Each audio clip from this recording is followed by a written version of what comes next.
That was significant because the singularity folks and Marvin Minsky and AI back then, starting with Hans Moravec, had been defining the brain capacity. So they want to build a computer that's as good as the brain, right?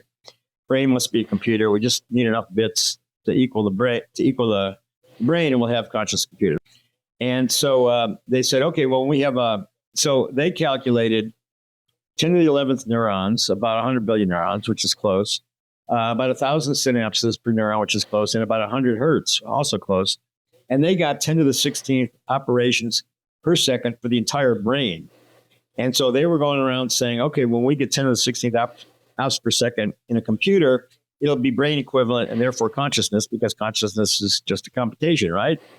Well, maybe not, but that was the point. So, and so they were calculating 10 to the 16th for the whole brain.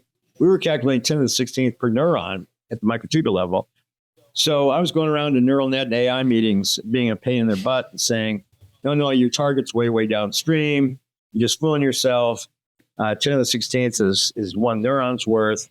And, this is all kind of a joke. They didn't like that, obviously. And then one day somebody said, okay, Mr. Wise ass, let's say you're right and you have all this processing. How does that explain consciousness? How does that explain feelings, the blueness of the sky, pingness, redness, smell of this, and so forth?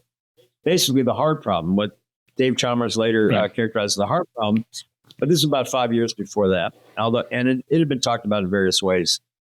And it was like thrown in my face. And for some reason, I hadn't really considered that very, very harshly very hard because, I had my thing. I was just enjoying being a pain in the butt to the AI neural net because I thought what they were doing was wrong and naive and a big insult to neurons. That was kind of my point.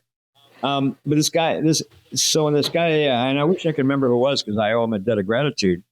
At the end, he said, you should read this book by Roger Penrose, The Emperor's New Mind, because he has a mechanism and he needs a quantum device. And, maybe that's what you're talking about.